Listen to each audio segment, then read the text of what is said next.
अपने साथ बुराई करने वाले को दंड देने दिलाने की पूरी शक्ति रहने पर भी उसको दंड देने या दिलाने की भावना मन में भी ना आए और उसके हर अपराध को सहकर यथोचित चेष्टा करे कि उसको सुख पहुंचे, उसे भगवत साक्षात्कार होता है, उसे क्षमा कहते हैं।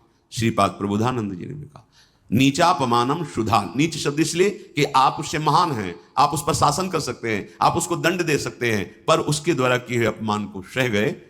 कैसे? अमृत मान करके।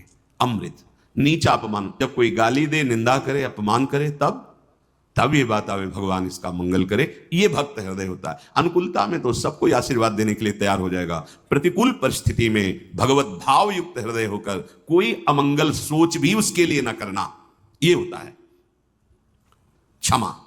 पहला धृति, दूसरा क्षमा, तीसरा है दम। दम कहते हैं इंद्रियों को विषयों से हटाकर प्रभु में लगाना। ये भगवत प्राप्ति के लक्षण वाले महापुरुष का जो भाव है, दम, दमन करना।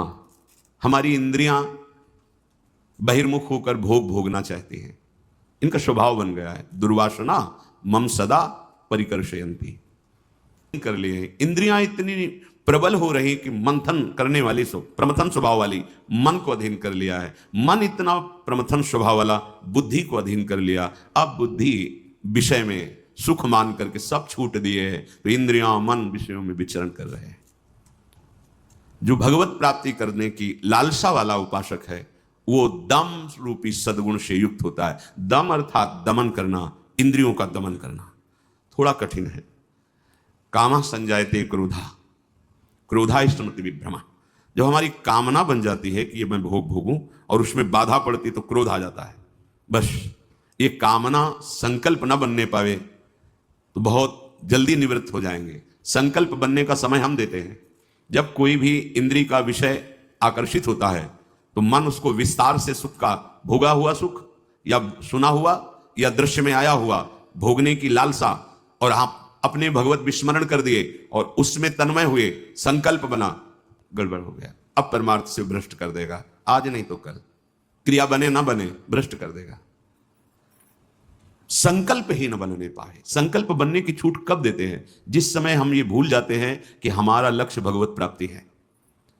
हम भोगों में सुख बुद्धि करके भगवान से विमुख वृत्ति के द्वारा संकल्प बना लेते हैं धैर्य से। जब हमको ये पता है कि इन भोगों में सुख नहीं, सुख तो सुख सिंधु प्रभु के नाम रूप में है, तो संकल्प कैसे बन गया? भगवत विमुखता के कारण संकल्प। वो क्षण भगवत विमुख हुआ, वो समय भगवत विमुख में जा रहा है, इसलिए आपका संकल्प बन रहा है। अगर नाम जप कर रहे हैं आप और आपका लक्ष्य है कि मुझे प्रभु के चरणारविंद की प्राप्ति करनी, तो आप इंद्रियों का दमन स्वाभाविक कर लेंगे।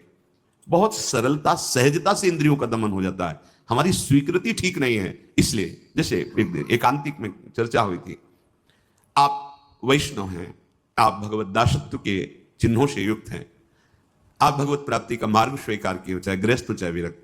अब आपके सामने मांस परोसा जाए, आप खाएंगे? बिल्कुल ना, अंदर से ना बाहर से चेष्टा ही नहीं होगी। क्यों? क्योंकि आपकी स्वीकृति नहीं है। ठीक है, मदिरा ना अंदर से ना